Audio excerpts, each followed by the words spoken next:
Sejarah awal perkembangan iptek. Pada masa kolonial Belanda, Indonesia mulai diperkenalkan pada teknologi modern untuk mendukung eksploitasi sumber daya alam. Contohnya adalah penggunaan mesin-mesin untuk industri gula dan pembangunan rel kereta api untuk distribusi hasil tambang dan perkebunan. Namun, teknologi ini dikuasai oleh penjajah, sementara pribumi hanya diberi peran sebagai tenaga kerja. Pasca kemerdekaan. Setelah Indonesia merdeka, pemerintah mulai menyadari pentingnya iptek untuk pembangunan.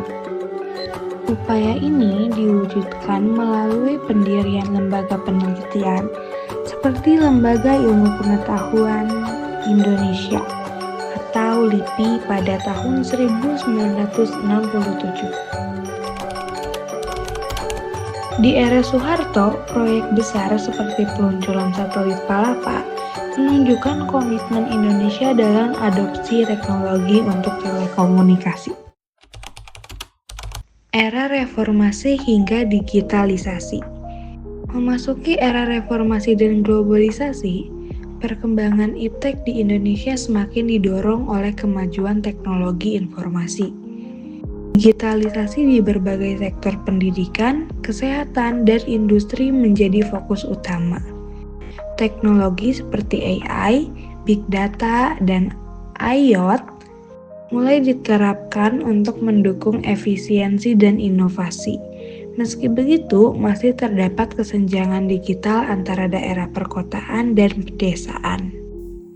Tantangan utama dalam perkembangan iptek diantaranya pemerataan akses teknologi ke wilayah tertinggal, ketergantungan pada teknologi asing, serta rendahnya investasi dalam penelitian dan pengembangan R&D lokal.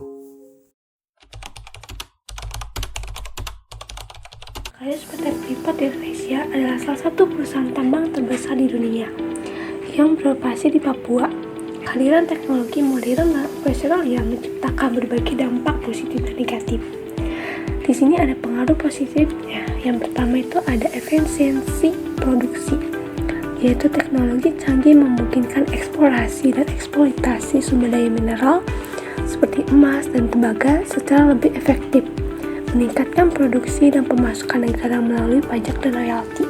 Contohnya, pemanfaatan teknologi pemasaran mineral tingkat tinggi. Yang kedua adalah lapangan kerja dan transfer teknologi, yaitu kehadiran Freeport membawa kesempatan kerja bagi ribuan tenaga kerja lokal dan memungkinkan transfer teknologi kepada pekerja Indonesia. Yang terakhir ada pendapatan negara, yaitu kontribusi Freeport terhadap penerimaan negara sangat besar, menjadi salah satu penyumbang devisa terbesar. Selanjutnya ada pengaruh negatif PT Freeport, yaitu yang pertama ada kerusakan lingkungan. Aktivitas tambang menghasilkan limbah tiling yang mencemari sungai dan merusak ekosistem lokal. Lahan sekitar tambang juga mengalami deforestasi. Yang kedua, ada ketimpangan sosial dan ekonomi. Masyarakat lokal, terutama suku-suku asli Papua, seringkali tidak merasakan manfaat langsung dari hasil tambang. Ketimpangan pendapat ini menjadi masalah serius bagi suku-suku asli Papua. Yang terakhir, ada ketergantungan pada teknologi asing. Sebagian besar teknologi yang digunakan adalah milik perusahaan asing, mengurangi kemandirian Indonesia dalam pengelolaan sumber daya alam.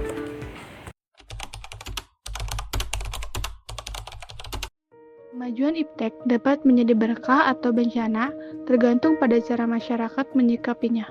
Oleh karena itu, warga negara perlu bersikap selektif dalam menyerap dan menerapkan teknologi dengan memerhatikan aspek berikut.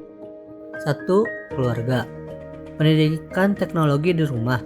Orang tua perlu memperkenalkan teknologi secara bijaksana, mengajarkan anak-anak untuk menggunakan gadget sesuai dengan kebutuhan, bukan untuk hiburan semata. Kontrol penggunaan. Orang tua harus membatasi penggunaan teknologi seperti waktu bermain game atau bersosial media untuk mencegah kecanduan. Yang kedua, sekolah. Integrasi teknologi dalam pembelajaran, yaitu kurikulum harus mencakup literasi digital dan pembelajaran terkait etika penggunaan teknologi. Lalu praktik teknologi berbasis etika, yaitu sekolah perlu mempertimbangkan pemahaman bahwa teknologi harus digunakan untuk kebaikan bersama, bukan untuk penyalahgunaan seperti plagiarisme atau cyberbullying. 3. Masyarakat. Kegiatan sosialisasi teknologi. Pemerintah dan komunitas lokal harus aktif memberikan pelatihan terkait penggunaan teknologi, khususnya kepada generasi tua atau masyarakat pedesaan. Pemanfaatan teknologi untuk inovasi lokal. Masyarakat perlu didorong untuk menggunakan teknologi dalam mendukung usaha mikro, kecil, dan menengah atau UMKM. Dan yang terakhir ada sikap selektif bangsa dan negara. Pemerintah perlu menetapkan kebijakan untuk memastikan teknologi digunakan secara berkelanjutan dan tidak merusak lingkungan. Negara harus mendorong riset dan inovasi teknologi domestik agar tidak sepenuhnya bergantung pada pihak asing.